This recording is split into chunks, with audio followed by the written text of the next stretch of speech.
Welcome to the Self-Storage University podcast, where you will learn the correct way to identify, evaluate, negotiate, perform due diligence on, renegotiate, finance, turn around, and operate self-storage facilities. And now, here is your host, a partner in one of the largest real estate portfolios in the U.S. with nearly $1 billion of holdings, Frank Rolfe. So you're just starting out, you don't own a self-storage facility. Is it reasonable for you to think that you can go and buy something from a broker, that you can convince a broker that you are a worthy buyer of that storage property? This is Frank Rolfe, the Self-Storage University podcast. We're going to talk about why, starting out, the novice buyer can often do just fine with the brokerage community. Now, why do you need a broker anyway? Well, there are many deals out there that you can buy, particularly in suburban and exurban markets, using cold calling, using direct mail, and staying off the radar of any broker. But at the same time, there's many deals that brokers have that may fit what you're looking for. And some buyers, they think, well, I can't go to the brokerage people because they'll never take me seriously. I don't own anything. I'm not seemingly of the caliber of their typical customer. But that is a really, really bad roadblock that you've designed for yourself mentally. Because the truth is that a novice buyer, someone who's never owned a self-storage facility in their entire life, can often operate just fine or even beat the big companies when it comes to the broker. Now, what's a broker's function? A broker, by design, basically is a matchmaker between a buyer and a seller. That's their job. So they don't operate the property. They don't assess the property. What they do is they go out and find someone who's a willing buyer to match with their willing seller. That's their whole function. So they're always watching for who is the most likely to buy this property, who's the most likely to pull the trigger and actually bring their money out, their checkbook, and make this thing happen. So the first key, if you're a novice storage buyer, is you got to think more like a broker. You got to think, what does a broker want? What are the attributes they're looking for? And I'll tell you what they're looking for. What a broker wants to know is, do you have the money and will you pull the trigger? That's all they care about, because they don't get any say or any financial consideration on how you do post-closing. If you bomb miserably, they don't care. If you do well, they don't care. They don't get an added bonus if you hit certain profit thresholds. They don't get anything further. So they don't care after closing one iota. All they care about is, will you actually close? And for you to close, they have to believe that you have the money in the bank ready to go for the down payment, and that you have the knowledge and the passion enough to actually pull the trigger and sign the closing documents. That's it. So when you approach brokers, you know what they want to hear. You already have the money, so just tell them, hey, I've got the money for the down payment ready to go. And number two, that you actually will do it. Explain to them why you're willing to pull the trigger. Hey, I've decided I want to buy a storage facility this year as an investment. I already have the money. I've educated myself on the industry, and I am ready to pull the trigger and get it done. That's what they want to hear. Don't give them a lot of questions that make them doubt your ability to do it. So if you ask them questions like, so how's a self-storage facility work? Or, what do you think about storage in this state? That makes them feel like you're wishy-washy, that you don't really have a plan. You're just a tire kicker, searching for answers and using them as a resource to try and get some answers. But they don't take you then seriously as a buyer.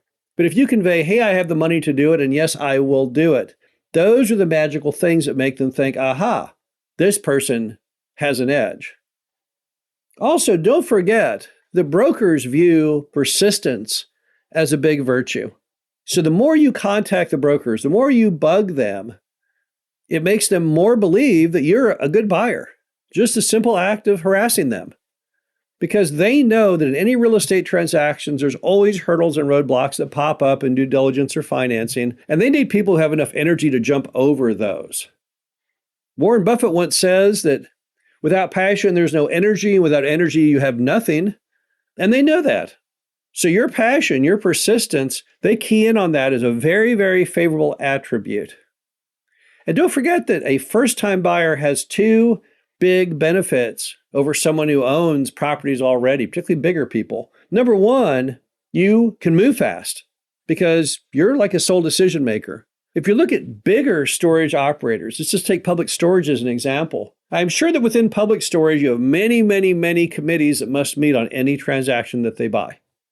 So someone could say, oh, this looks good to me, but let me get the opinion of everybody else. And by the time you get the opinion of everybody else, it might be weeks, it might even be a month or more. And brokers know this. They know that there's no one who is solely accountable, that everything is decided effectively by committee, that there's multiple chefs in the kitchen. But when you're a first-time buyer, you're all on your own, and they know that.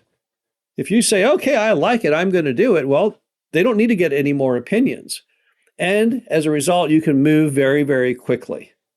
So that's one big advantage that has always existed with the small buyer, the startup buyer, the novice buyer, because you have the ability to pull the trigger without asking anyone's permission.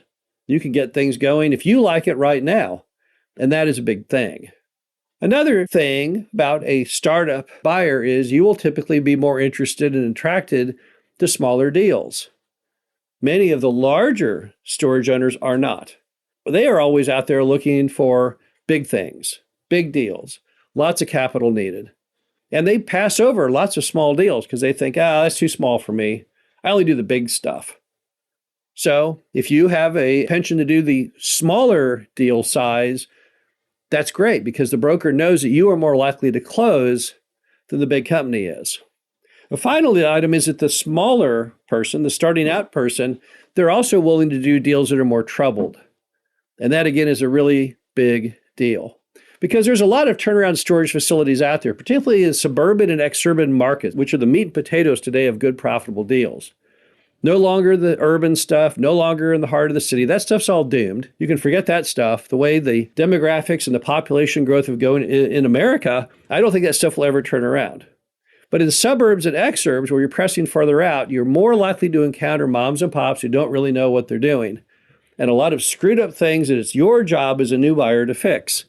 And a first-time buyer is more willing to take those things on. They'll say, well, you know what? I like this screwed up deal because it allows me to get in at a lower price point and test out my theories and earn while I learn. Big companies won't do that. A lot of your big operators will not buy under certain occupancy levels or certain net income levels. So if you're willing to take on deals with more hair on it, again, the broker knows that and it makes you more attractive as a buyer. The bottom line to it is don't be shy from talking to brokers. Don't feel for a minute that other people have an advantage over you. They do not. You in many ways have an advantage over them based on the deal. This is Frank Rolfe with the Self Storage University podcast. Hope you enjoyed this. Talk to you again soon. Thank you for listening to the Self Storage University podcast. Be sure to visit us at ssupodcast.com, where you can learn the correct way to identify, evaluate, negotiate, perform due diligence on, renegotiate, finance, turnaround, and operate self-storage facilities.